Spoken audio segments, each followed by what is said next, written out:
Okay, on this next slide here, I want to point out that one of the things to keep in mind when it comes to due diligence is that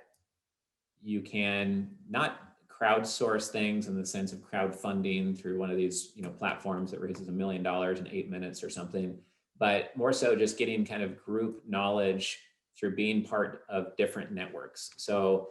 an example of this would be being part of a healthcare association, being part of the family office club, being part of YPO or EO, and maybe some niche industry group of business owners related to what one of your strengths are, whether it's modeling or valuation or due diligence or something else. Being part of those diverse groups can allow you to navigate things more quickly. And when a deal comes onto your plate as an investor, then you can more quickly assess it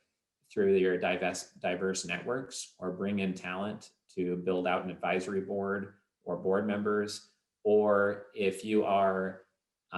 in the process of raising capital and going through due diligence, having the right group access so that you can connect the investor with others who are very informed in the industry can make all the difference on the due diligence going well or not.